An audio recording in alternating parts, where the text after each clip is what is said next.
Hello everyone, welcome back to our channel. और आज लेकर के आया हूं मैं बजट 2022 की वो खास बातें जो एक कॉम्पिटिटिव एग्ज़ाम की तैयारी करने वाले बच्चे को पता होनी चाहिए।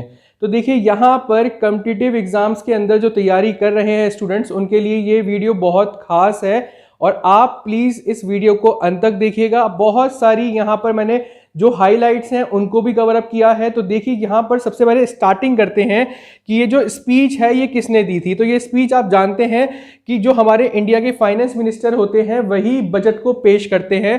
तो यहाँ पर जो हमारी अभी निर्मला सीतारमण, जो कि हमारी प्रेजेंटली फाइनेंस मिनिस्टर हैं, उन्होंने ये स्पीच दी है। और यहाँ पर मैं बात करूँ इस स्पीच के टाइम की, तो यहाँ पर उन्होंने ये स्पीच देने के लिए 92 मिनट्स लिए हैं। तो यहाँ पर कहा जा रहा है कि ये इनका जो कार्यकाल है उसके अंदर सबसे छोटी शॉर्टेस्ट स्पीच है बजट के ऊपर। तो देखिए, 92 मिनट्स में इन्होंने पूरा बजट 2022 जो है वो पेश किया है और ये शॉर्टेस्ट बजट स्पीच है इनके द्वारा दी गई एक टाइम फ्रेम के अंदर जब हम बात करते हैं। तो देखिए, यहाँ पर दूसरी बात है कि अगर मैं इस स्पीच को A4 साइज पर निकालूं तो ये 29 पेजेस में बन रही है पूरी। दूसरी बात यह है कि 2021 के अंदर यही जो स्पीच है वो लगभग 1 घंटा 50 मिनट, मतलब कि 1 आवर 50 मिनट्स की रही थी। वहीं पर 2020 के अंदर ये स्पीच 2 आवर 40 मिनट्स, मतलब 2 घंटे 40 मिनट की रही थी। तो प्लीज़ इन जो हाईलाइटेड पॉइंट्स हैं सबसे पहले इनको नोट डाउन कर लीजिए। और देखिए, यहाँ पर सबसे इंपॉर्टेंट बात यही है कि ये शॉर्टेस्ट रही है और टाइम कितना लिया गया है, ये है 92 मिनट्स का टाइम इसके लिए लिया गया है। और दी किसने है? निर्मला सीतारमण जी ने बजट 2022 की स्पीच यहाँ पर दी है। चलिए अब हम बात करते हैं कि टैक्सेस के अंदर क्या हुआ है और टैक्सेस कैसे कैसे इंडिया में लगाए जाते हैं। तो दोस्तों, अब हम बात करते हैं यहाँ पर टैक्सेस के बारे में। तो हमें इस वीडियो के अंदर मेनली 2 टैक्सेस के बारे में पता होना ज़रूरी है। तो देखिए, पहला जो टैक्स है वो होता है आपका डायरेक्ट टैक्स और दूसरा होता है आपका इनडायरेक्ट टैक्स।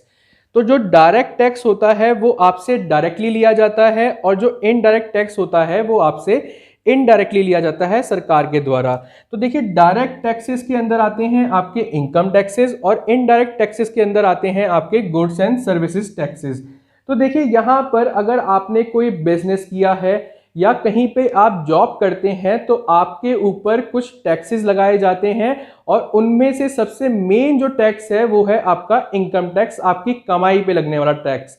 तो देखिए, यहाँ पर आपको समझना पड़ेगा, जो आपसे डायरेक्टली लिया जाता है इनकम पर लगने वाला टैक्स उसी को हम कहते हैं इनकम टैक्स, ठीक है। और जब आप कोई सामान या कोई सेवाएं लेते हैं तो आपके ऊपर लगता है इनडायरेक्ट टैक्स। तो देखिए, यहाँ पर इनडायरेक्ट टैक्स वो हो गए, जैसे अगर आपने कोई टॉफी खरीदी है या अगर आपने कोई माचिस की डिब्बी भी ली है तो उस पे आपके ऊपर लग रहा है इनडायरेक्ट टैक्स। तो देखिए, यहाँ पर जब ये स्पीच चल रही थी तो उसी दौरान में जो हमारी फाइनेंस मिनिस्टर हैं उन्होंने महाभारत के बारे में भी बात करी थी। तो यहाँ पर महाभारत का एक श्लोक है जिसे उन्होंने पढ़ के बताया था कि इसका जो ट्रांसलेशन है वो ये है। तो यहाँ से वो हमें कुछ समझाने की कोशिश कर रही थी। चलिए हम भी समझते हैं कि उसका मतलब क्या था और श्लोक जो है वो आपकी स्क्रीन पर आ गया होगा।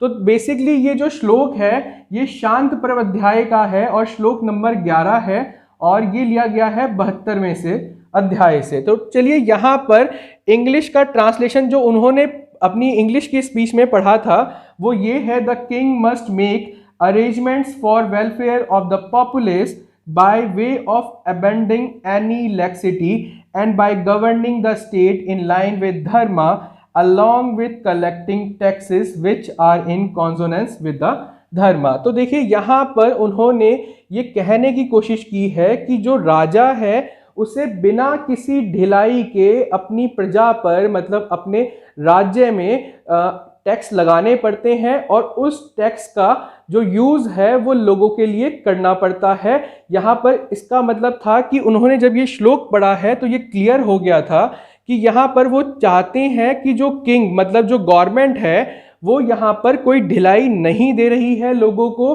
टैक्सेस के अंदर। तो देखिए, यहाँ पर अब हम डिस्कस करते हैं कि टैक्स स्लैब कैसा बनाया गया है, कौन सी इनकम पर कितना टैक्स लगाया जाता है। तो दोस्तों अब हम बात करते हैं कि ये टैक्स स्लैब क्या होता है और किस इनकम पर जो इंडियन गवर्नमेंट है वो कितना टैक्स लगाती है, मतलब कि कितनी इनकम पर जो इंडियन गवर्नमेंट है वो कितना टैक्स आपसे लेती है। तो चलिए शुरुआत करते हैं और यहाँ पर समझते हैं कि पहली जो सबसे मेन बात है वो ये है कि यहाँ पर टैक्स स्लैब के अंदर कोई भी चेंज नहीं हुआ है बजट 2022 के अंदर, और यही बात जो हमारी फाइनेंस मिनिस्टर हैं उन्होंने अपनी प्रेस कॉन्फ्रेंस में भी कहा था कि हमने पैंडेमिक की वजह से कोई भी चेंज नहीं किया है। तो देखिए सबसे पहला जो स्लैब है वो ये है कि अप टू 2.5 लाख अगर आपकी जो इनकम है 2.5 लाख तक है तो उसके ऊपर कोई भी टैक्स आपसे नहीं लिया जाता। वहीं पर अगर आपकी इनकम 2.5 से 5 लाख रुपए है तो आपके ऊपर 5% का टैक्स लगाया जाता है, और 5 से 7.5 लाख की जो इनकम होती है उस पर 10% का टैक्स लगता है। 7.5 से 10 लाख के लिए आपके ऊपर 15% का टैक्स लगता है। 10 से 12.5 लाख के लिए आपके ऊपर 20% का टैक्स लगता है, और 12.5 से 15 लाख के लिए 25% का टैक्स लगाया जाता है। और वहीं पर अगर आपकी इनकम 15 लाख से ऊपर है तो आपके ऊपर लगता है 30% टैक्स। तो देखिए यहाँ पर सरकार एक अच्छा अमाउंट आपसे लेती है इनकम टैक्स के नाम पर। तो चलिए अब हम बात करते हैं कि जो 2022 का ये जो बजट था इसके मेन 4 पिलर्स क्या थे। तो चलिए शुरुआत करते हैं इन पिलर्स को समझने की। तो दोस्तों जैसा कि अभी मैंने बताया कि अब हम पढ़ने वाले हैं 2022 के बजट के पिलर्स के बारे में कि जो बजट है वो किन चीज़ों के ऊपर बेस करके बनाया गया है। तो देखिए सबसे पहले नंबर पे आते हैं आपके इंक्लूसिव डेवलपमेंट, मतलब कि सभी का विकास किया जाएगा। दूसरे नंबर पे है प्रोडक्टिविटी एनहेंसमेंट, मतलब कि हमें अपनी प्रोडक्टिविटी बढ़ानी है इस बार के बजट के थ्रू, मतलब मैन्युफैक्चरिंग जो हमारे देश में होती है उसे बढ़ावा देना है। तीसरे नंबर पे है एनर्जी ट्रांजिशन, और चौथे नंबर पे है क्लाइमेटिक एक्शन। तो देखिए यहाँ पर एक तरह से एनर्जी मतलब कि हम जैसे डिपेंडेंसी है उसे कन्वर्ट करेंगे किसी और मोड के अंदर। एंड फोर्थ नंबर पे जो क्लाइमेटिक एक्शन है, आपको पता ही है कि क्लाइमेट चेंज के ऊपर पूरे वर्ल्ड के अंदर एक तरह से मतलब मुहिम चल रही है, तो इसलिए एक पर्टिकुलर बजट भी इस चीज़ के लिए इंडिया के अंदर अलोकेट कर दिया गया है। अब देखिए सबसे पहली बात है कि जो हमारी मिनिस्टर हैं फाइनेंस की, उन्होंने यहाँ पर कहा है कि इंडिया का जो एक सपना है $5 ट्रिलियन की इकोनॉमी बनाने का, वो आपका 2026 तक कंप्लीट हो जाएगा। दूसरी बात है कि 2022-23 के लिए जो आपका एक ग्रोथ एस्टिमेट लगाया गया है वो है आपका 9.27%, मतलब कि इस दर से आपको यहाँ पर इंडिया की ग्रोथ देखने को मिलेगी 2022 और 23 के अंदर लगभग 9.27। तो आपको ये चीज़ याद रखनी है एग्जाम पॉइंट ऑफ व्यू से। दूसरी बात है यहाँ पर ये जो बजट का एस्टिमेट है जिसे हम ऑफिशियली एनुअल फाइनेंशियल स्टेटमेंट कहते हैं, वो लगभग 39.45 लाख करोड़ रुपीस का बनाया गया है। मतलब जो आपका बजट है 2022 के लिए वो अप्रोक्सीमेट कह सकते हैं हम 40 लाख करोड़ रुपए का है। तो अब हमें डिस्कस करना है कि ये 40 लाख रुपए करोड़ का इतना भारी भरकम जो अमाउंट है ये कैसे अलोकेट हुआ है अलग अलग डिपार्टमेंट्स के अंदर। तो चलिए उसे समझते हैं। तो अब हम बात करते हैं कि 2022 का जो बजट है उसका क्या विजन है, और साथ साथ ये बात डिस्कस करेंगे ये जो 40 लाख करोड़ का जो एक बजट रखा है क्या इतना अमाउंट इंडियन गवर्नमेंट के पास है या नहीं। तो देखिए सबसे पहली बात है कि विजन जो है वो है लॉन्ग टर्म ग्रोथ का, कि मतलब अभी हमने इन्वेस्ट कर दिया और हम लॉन्ग टर्म ग्रोथ में हम लोग यहाँ पर इसका बजट देखेंगे 2022 का जो विजन है।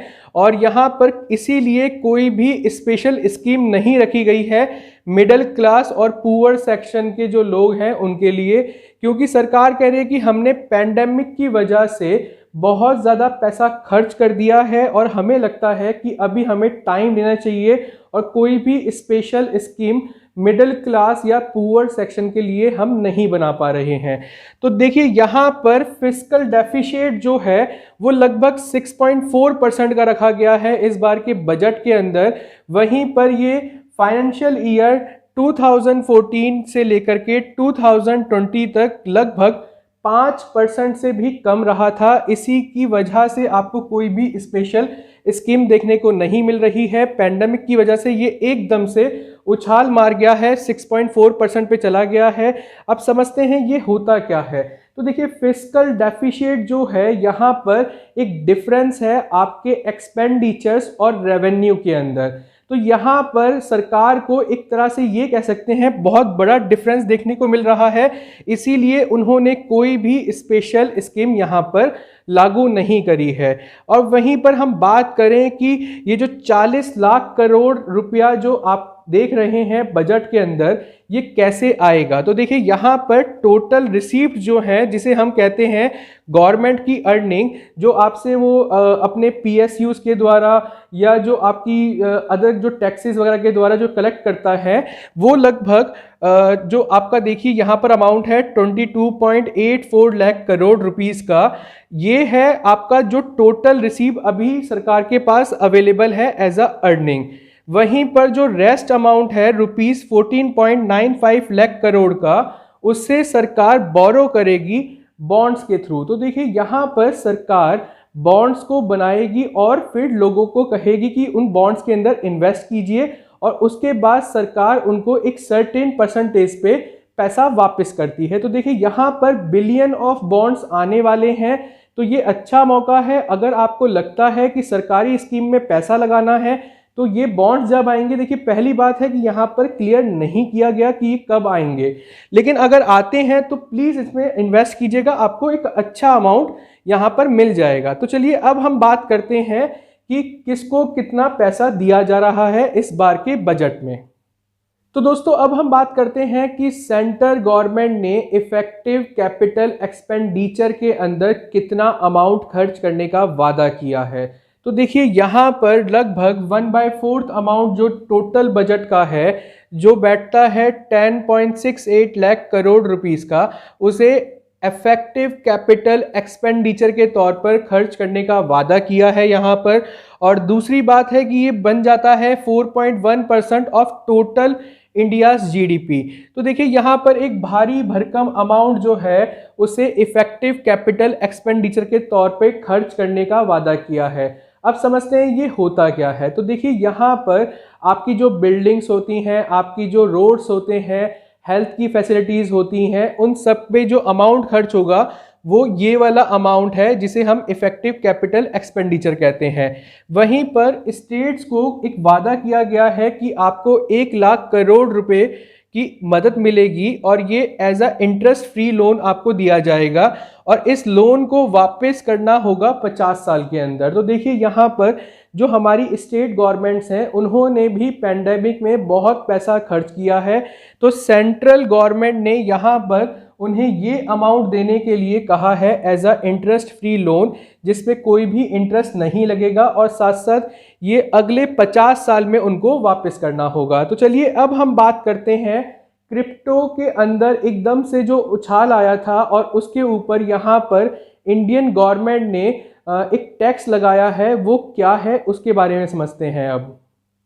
तो दोस्तों आपने क्रिप्टो के बारे में तो पढ़ा ही होगा, और क्रिप्टो के बारे में आपको जानकारी ही होगी, नहीं तो मैं एक अलग से वीडियो भी बना दूंगा उसके ऊपर।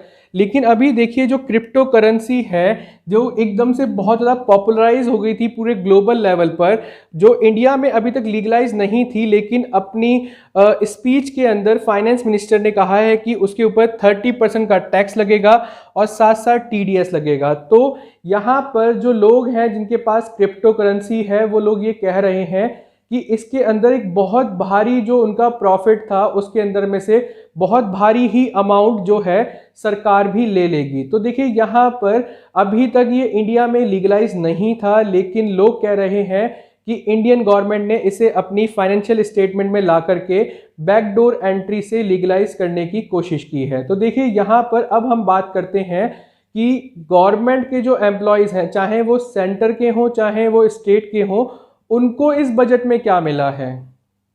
तो दोस्तों देखिए यहाँ पर क्या मिला है सेंट्रल और स्टेट गवर्नमेंट के एम्प्लॉयज़ को। तो देखिए यहाँ पर इनके लिए टैक्स डिडक्शन लिमिट जो है उसे इंक्रीज कर दिया है 10% से 14% के लिए, और कॉर्पोरेट जो सरचार्ज था उसे कम कर दिया गया है 12 से 7% के लिए।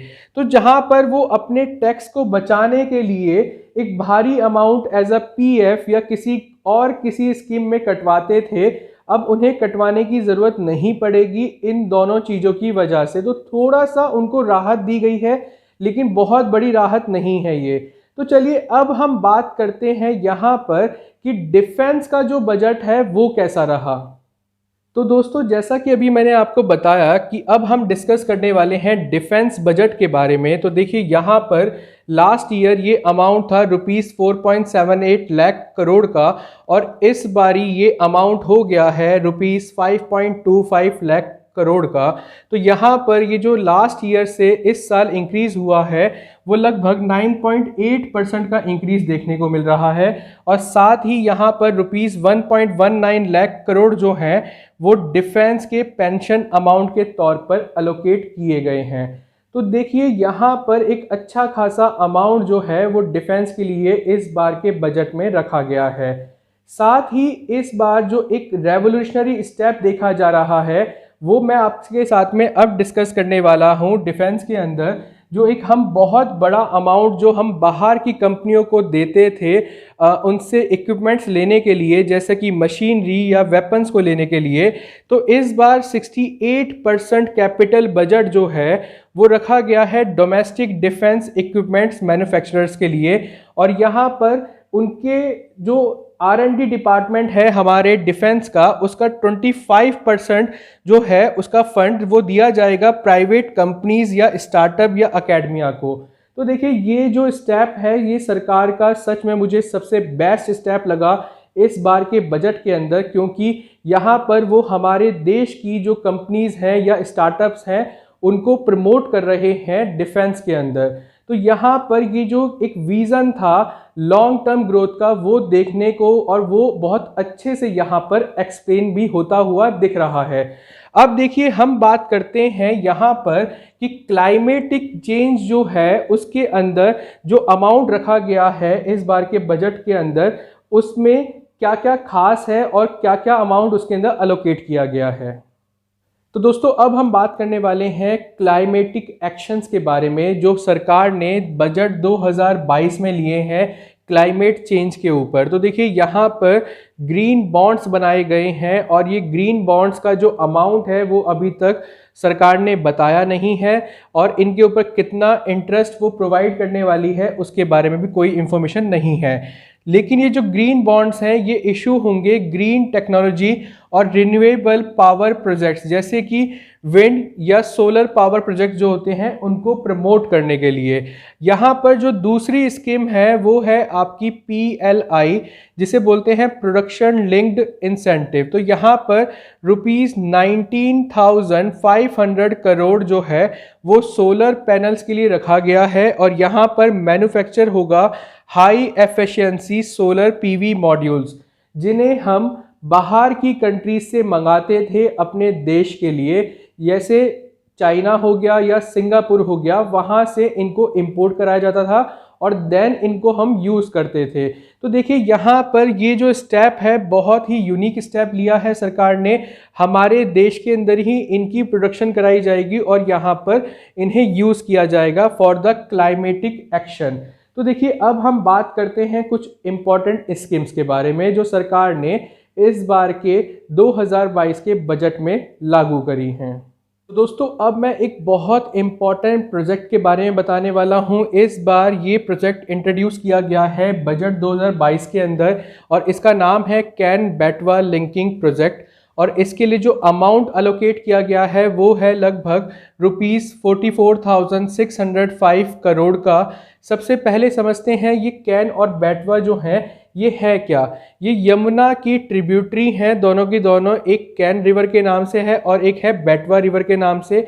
इन दोनों के पानी को आपस में मिक्स किया जाएगा एक जगह पर, और वहाँ पर एक कैनाल बनाया जाएगा। और ये जो कैनाल है लगभग 221 किलोमीटर लंबा होने वाला है और इसके अंदर 2 किलोमीटर लंबा एक टनल भी रहने वाला है। तो देखिए यहाँ पर ये एक बहुत ज़्यादा रेवोल्यूशनरी स्टेप है, क्योंकि इससे लगभग 9 लाख जो फार्मर्स हैं उनको बहुत ज़्यादा बेनिफिट होने वाला है इरिगेशन फैसिलिटी के अंदर, और साथ साथ यहाँ पर 62 लाख पीपल को ड्रिंकिंग वाटर की सप्लाई भी मिलेगी इस प्रोजेक्ट के थ्रू। और यहाँ पर जनरेशन होगा 103 मेगावाट, मतलब 103 मेगावाट हाइड्रो पावर का, और 27 मेगावाट मतलब 27 मेगावाट का सोलर पावर भी यहाँ पर जनरेट होगा इस पर्टिकुलर प्रोजेक्ट से। तो देखिए ये बहुत ज़्यादा रेवोल्यूशनरी प्रोजेक्ट है। अब हम यहाँ पर बात करते हैं जो एक और स्कीम है इंडिया की बॉर्डर विलेजेस के लिए, उसके बारे में। तो दोस्तों अब मैं बताने वाला हूं आपको एक बेहद ही खास प्रोग्राम के बारे में। ये है न्यू वाइब्रेंट विलेजेस प्रोग्राम, जिसके अंदर आप देखेंगे जो गांव है हमारे बॉर्डर एरिया के अंदर, जहां पर बहुत ज़्यादा टेंशन रहती है, तो इस बार सरकार ने उन गाँव के लिए भी एक प्रोग्राम स्टार्ट किया है। और इस प्रोग्राम के तहत वो वहाँ पर कनेक्टिविटी को इम्प्रूव करेगी और साथ साथ उन गांव को रीपॉपुलेट करेगी, क्योंकि लोग वहां से डर के मारे चले जाते हैं। तो ये दोनों ही इश्यूज को ख़त्म करने के लिए इस प्रोग्राम को इस बार के बजट में लाया गया है। और साथ ही यहाँ पर कहा गया है कि जो 1.5 लाख पोस्ट ऑफिसेज हैं उनको 100% लाया जाएगा इस बार कोर बैंकिंग फैसिलिटी के अंदर, जिसकी वजह से आप ये देखेंगे जो फाइनेंशियल हमारी फैसिलिटीज़ हैं वो और ज़्यादा इम्प्रूव होने वाली हैं। तो चलिए अब हम बात करते हैं यहाँ पर अगले सेशन के अंदर कि जो आसपास की हमारी नेबरिंग कंट्रीज़ हैं जिनको इंडिया एक तरह से मदद करती है अपने बजट के तहत। तो चलिए अब उनके बारे में हम थोड़ी सी बात कर लेते हैं यहाँ पर। तो दोस्तों अब हम बात करते हैं कि जो फॉरेन कंट्रीज़ जिनकी निगाहें हमारे ऊपर लगी रहती हैं कि हम लोग अपने बजट के अंदर उनके लिए क्या लाने वाले हैं, क्योंकि हम लोग यहाँ पर कुछ अमाउंट उनके लिए भी रखते हैं उनकी मदद के लिए। तो देखिए यहाँ पर मैं पहले क्लियर कर देता हूँ कि कोई भी लाइन ऑफ क्रेडिट जो है वो क्लियर नहीं की गई है कि किस कंट्री को हम लोग कैसे अमाउंट देंगे, या सॉफ्ट लोन पे देंगे, या कैसे उनको प्रोवाइड किया जाएगा। तो देखिए यहाँ पर हम सिंपल ये पढ़ेंगे कि लास्ट ईयर के मुकाबले किस किस का बजट जो है वो बढ़ाया गया है और किसका घटाया गया है, और किसका जो बजट है वो पिछले साल जैसा ही है। तो देखिए सबसे पहले आती हैं जिनका कम किया गया है, वो है भूटान, अफगानिस्तान और नेपाल। तो देखिए यहाँ पर ये 3 कंट्रीज़ हैं जिनका बजट डिक्रीज किया गया है पिछले साल के मुकाबले। अब देखिए यहाँ पर अफगानिस्तान का नाम आते ही आपके दिमाग में क्लिक होगा कि क्या हम तालिबान की मदद करेंगे। जी नहीं, यहाँ पर अभी तक क्लियर नहीं है कि हम तालिबान के हाथ में पैसा देंगे या WHO के हाथ में पैसा देंगे अफगानिस्तान के लिए। यहाँ पर जिनका जो बजट है लास्ट साल के मुकाबले बढ़ाया गया है वो है बांग्लादेश, मालदीव्स, म्यांमार और मंगोलिया। और जो कंट्रीज़ हैं जिनका पिछले साल जैसा ही रखा गया है वो है श्रीलंका और मॉरिशस। तो यहाँ पर ये है पूरा बजट जो उनको प्रोवाइड किया गया है। आपकी स्क्रीन पे मैं पूरा लेबल के साथ में प्रोवाइड कर देता हूँ कि किसको कितना प्रोवाइड किया गया है अमाउंट। अब देखिए यहाँ पर मैंने आपके साथ में सारी बातें बिल्कुल डिस्कस कर ली हैं इस बजट की। एज अ कॉम्पिटिटिव एग्ज़ाम जो क्वेश्चन बन सकते थे मैंने यहाँ पर कवर अप करने की कोशिश की है। तो अगर आपको ये वीडियो अच्छी लगी हो तो प्लीज़ चैनल को सब्सक्राइब कर लीजिएगा और वीडियो को लाइक और शेयर कीजिएगा। और अगर आपको कोई कमी लगी हो तो प्लीज़ कमेंट बॉक्स में ज़रूर लिखिएगा। Thank you.